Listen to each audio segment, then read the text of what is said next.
Hello and welcome back to the Cars.co.za Cape Town office. My name is Chiro de Siena, I think that's how you pronounce it, and I'm standing in front of the new BYD Dolphin, which is South Africa's most affordable electric car. We're going to get into how much it costs, battery size, what's the range. We're going to compare it to the Mini Aceman, because it's roughly the same size. We're going to compare it to the GWM Aura, which used to have the crown of the most affordable EV in South Africa. We're going to look at BYD as a brand, their strength around the world, and their product offering that's rolling out in South Africa as we speak. We also actually have the Shark at the moment, which we're busy testing. So let's go. And if you're looking for a BYD Dolphin, we actually have some on our site already.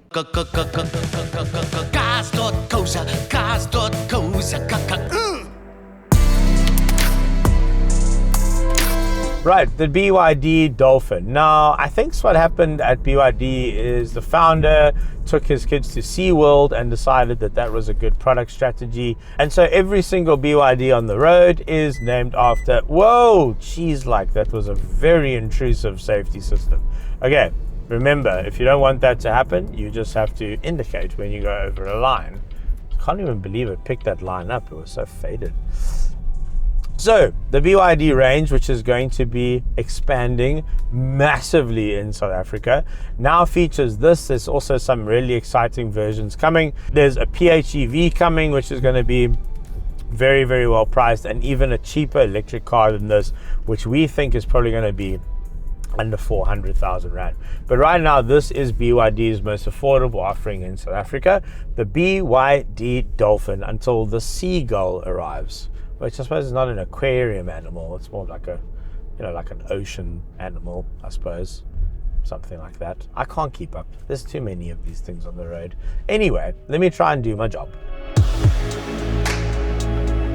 Now, I am driving the more affordable version, which is known as the Dynamic Standard Dolphin, and it has a 45 kilowatt hour battery as opposed to the 60 kilowatt hour battery you get in the larger car. Range here is 340 pretty much on the dot, which is a very, very impressive range at this price point. This is an excellent commuter vehicle. 539,000, excuse me. If you go for the 599 one, you get quite a bit more stuff. So you get way more comprehensive safety, active and passive safety features, and the car will pretty much drive itself in almost every scenario. In this car, you get a little bit less, but you do get things like cruise control.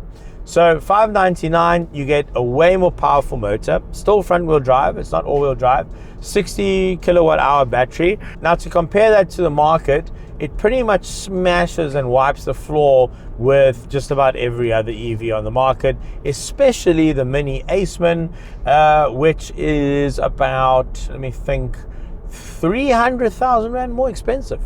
And the Mini Aceman is entirely built in China in a joint venture with GWM. It is literally a Chinese car.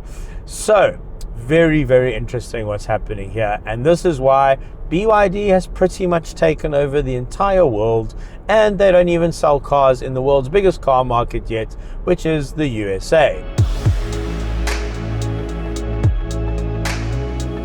0 to 112.3, which is slow. But the more faster one, the more expensive one, the bigger battery, bigger motor, more powerful motor, that's 0 to 100 in about 7 seconds. Now that's pretty good. You'll give a couple of GTIs a bit of a fright. And this car is really good to drive. Really, really good. Ride quality is good. Noise into the cabin is very good. The one downside I would say over this car is the tires are a bit narrow for my liking. They also are a harder compound, so they're more eco-friendly. Less rolling resistance means better consumption, so you go further on one charge of fuel, one charge of your battery. Now, I was driving around last night in the rain, and I was in a little bit of a hurry for various reasons, and on some wet roads, and to be honest with you, it didn't feel that great. I'm not sure. Maybe the bigger one has better tires, the more expensive one, bigger, wider tires. I did not feel road holding in the wet was particularly good in this car. And that would be my only criticism of the car and something to keep in mind. But to be honest with you, it is a hoot to drive. It feels like a go-kart. The center of gravity is super low because obviously the battery's in the floor.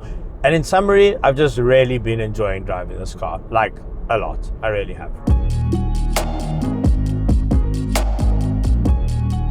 Welcome to the interior, specifically the front driver's seat of the BYD Dolphin. Now, this is the most affordable version, the dynamic. You then get the premium extended range, but there's not a huge difference between spec in the interior. Little thing missing, for instance, is the wireless charging pad. I'm not sure, I mean, that can't be too expensive, right? So that would normally be here in the more expensive model.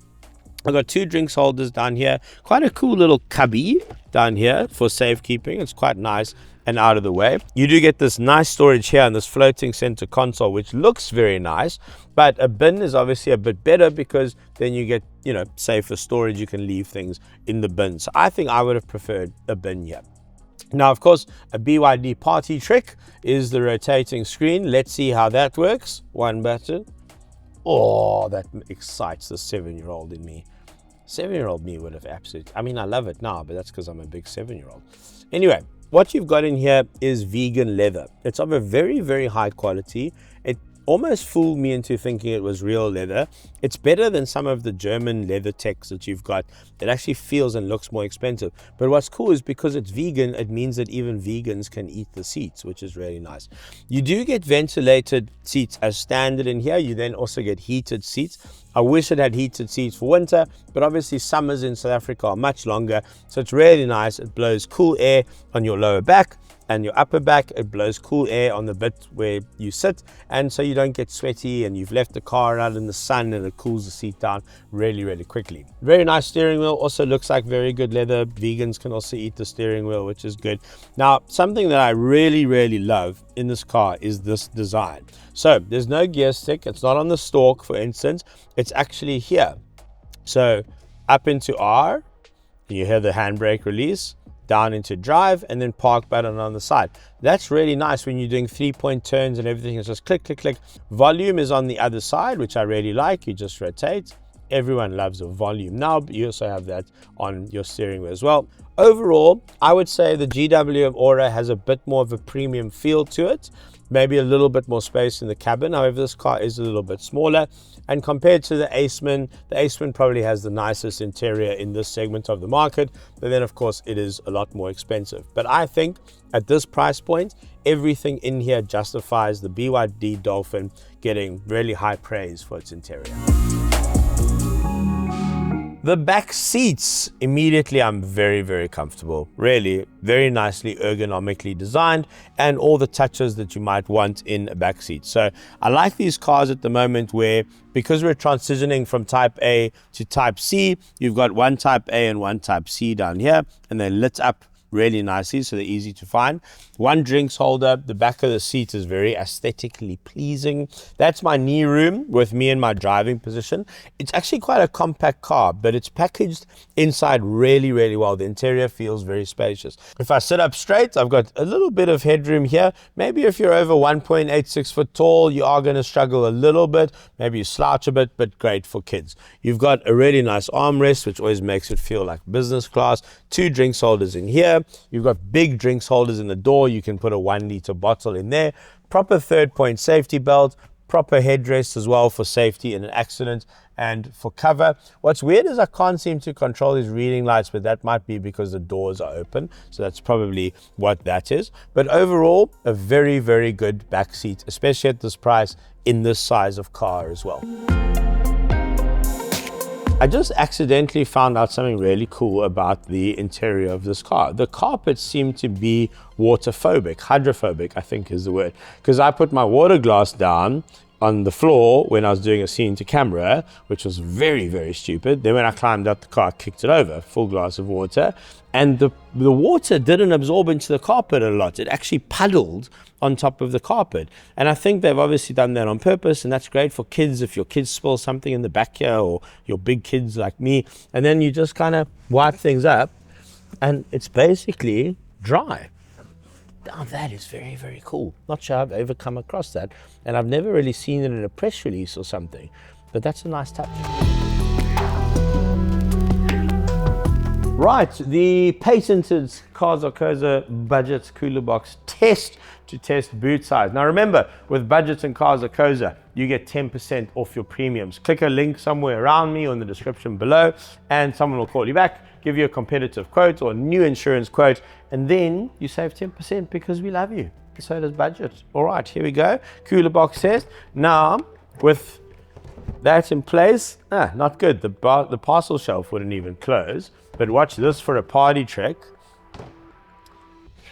Look at that. Look how much space you have. Now there's some stuff in there. This would ordinarily go into the bottom, so you don't have to leave it in your garage or, I don't know, a shopping mall or something. Great place to store your cables, nice hidden space for a laptop and that sort of thing.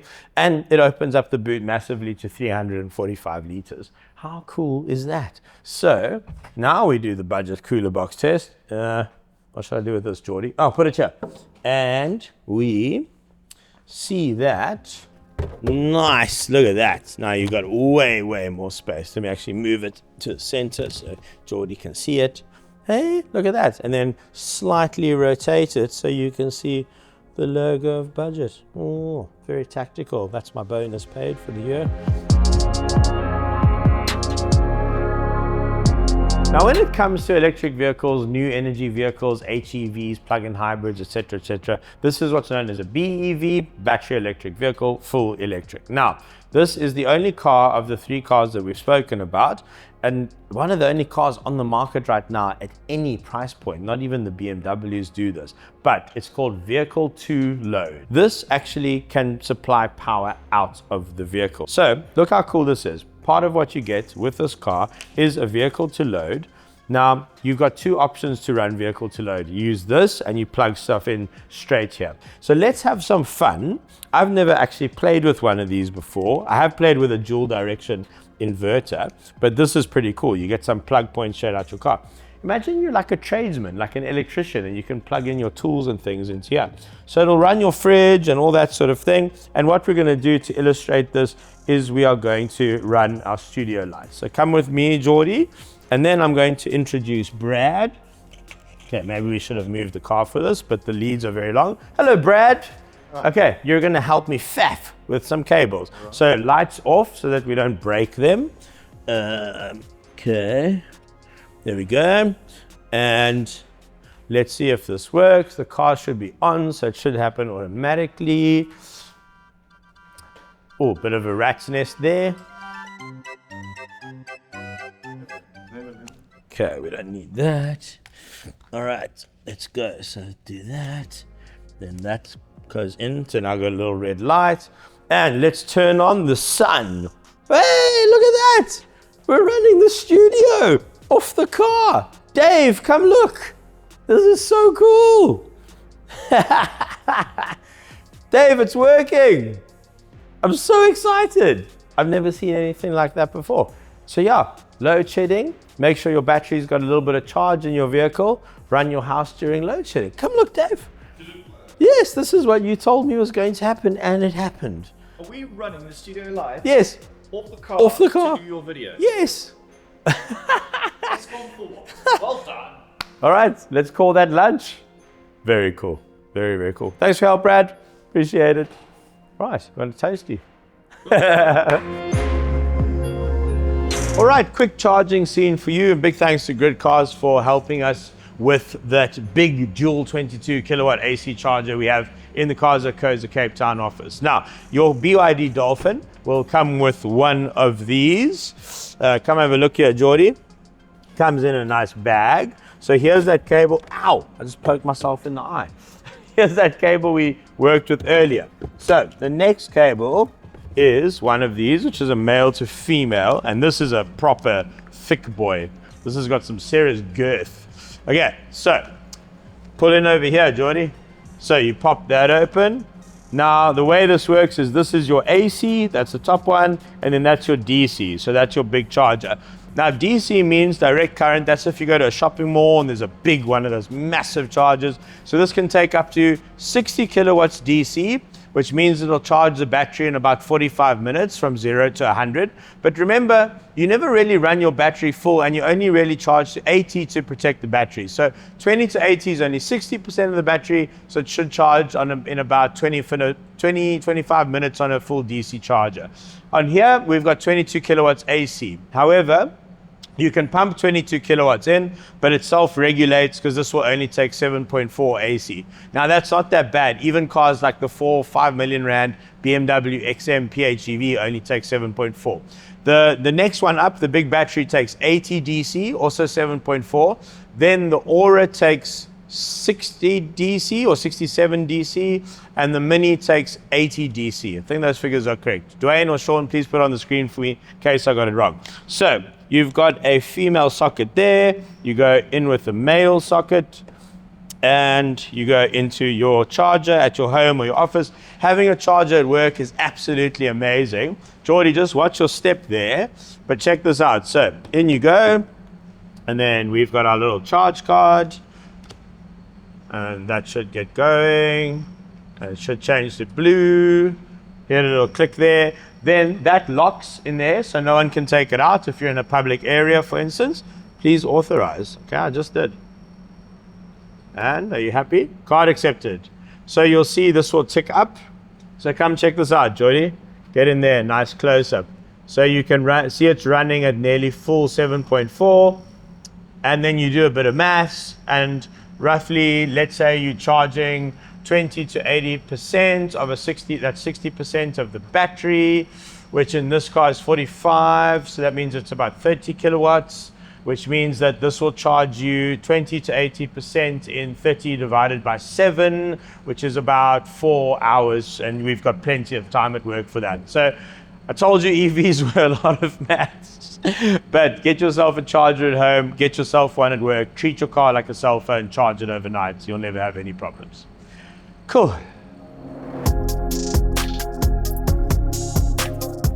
Now, when it comes to EVs, there are a lot of comparisons in the driving and the acronyms and how to work out your consumption. With ICE cars, it actually is fairly similar, and all the manufacturers around the world have kind of standardized this. So I've explained it in previous EV shoots, but let me take you through some of the more important acronyms and what they mean and how you measure your consumption and that sort of thing. Now, kilowatts means output, power output. So the power coming out of a charger is kilowatts.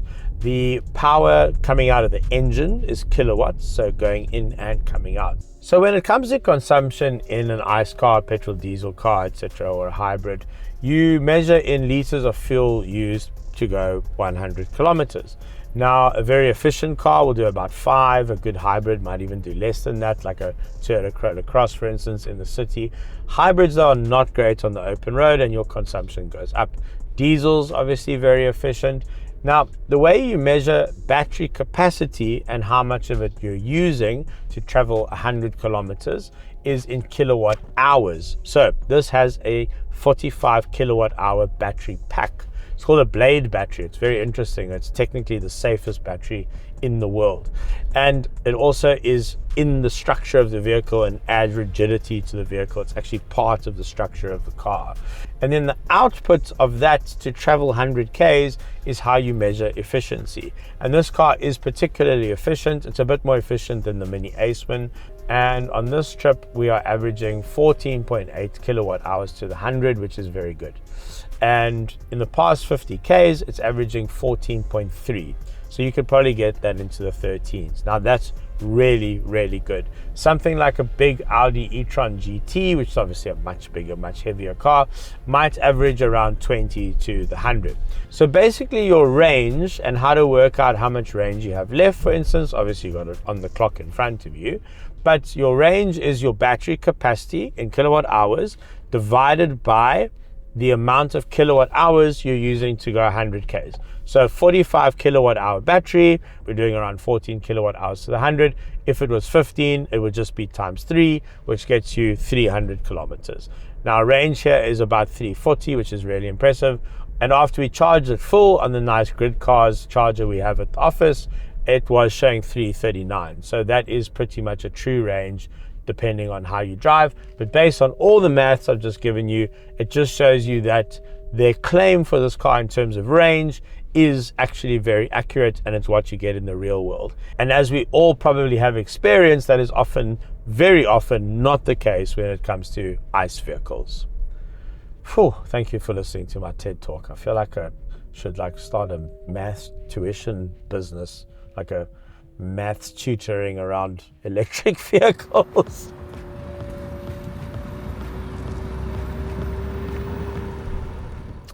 So that noise you're hearing when I come to a stop is now legislated in European markets and probably Asian markets as well, because people were getting bumped by electric cars at slow speed.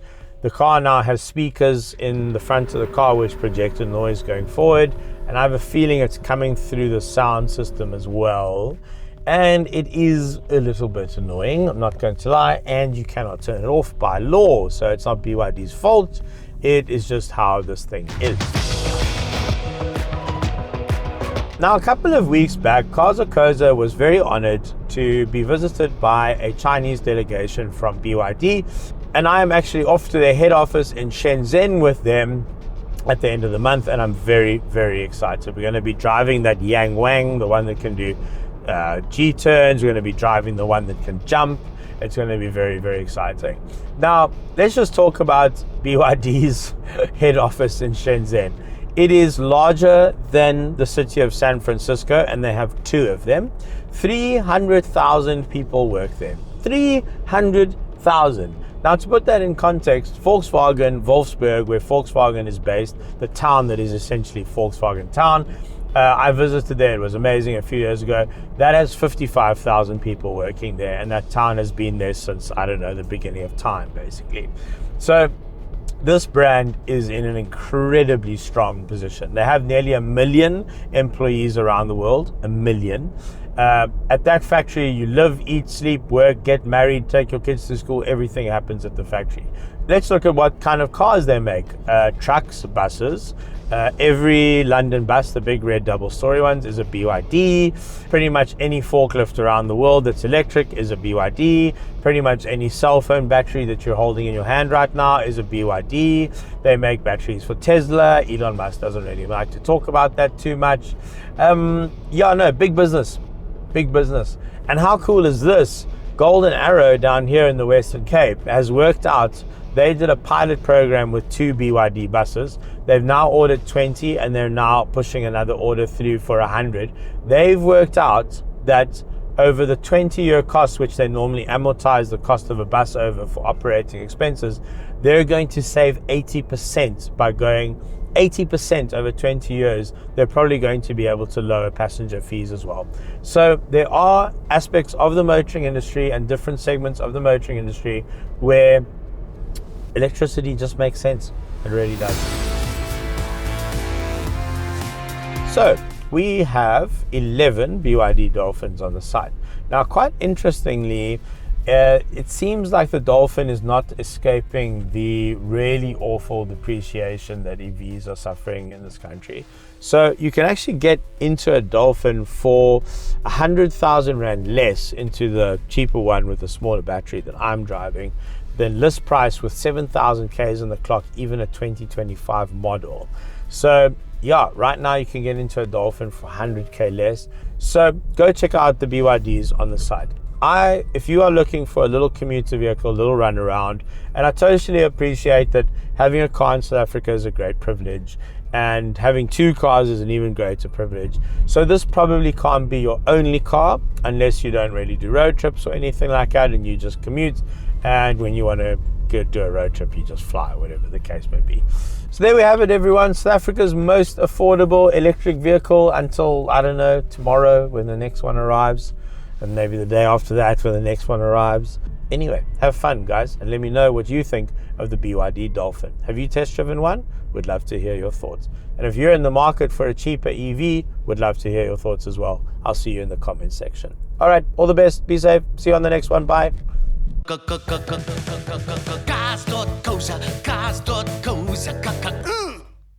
Hello, I have been asked by head office to introduce you to Cars.co.za login, your personalized car buying companion. That's what it says here on my cheat sheet.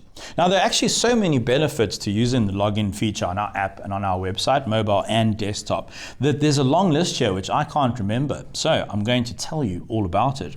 The thing is, the system is quite smart. So the more you use it, the more we learn what sort of cars you're looking for, and we can make better, more tailored suggestions for you. There's also very important save and sync across devices. So if you've got some cars on your wish list, or if you've searched, or if you've put through a lead to a dealer, then you will be able to see all of those, won't get lost or refreshed, whether you're on mobile, desktop, or our app. So it's a cross-device seamless experience. That's what it says here. We can also make tailored recommendations to you over time as well. We're also going to expand the offering all the time. We're working hard on it to integrate things like cars alerts and that sort of thing. So that's all coming as well. And then because we've integrated WhatsApp into the whole process, by using the login, it verifies you on WhatsApp, and that makes that whole experience better for you as well. So for instance, if you put an inquiry through on a car, we'll send you a WhatsApp, and that will help you deal with that a little bit easier and contact the dealer a little bit easier as well. So go and check it out. Cars.co.za's new user login, your personalized car buying companion.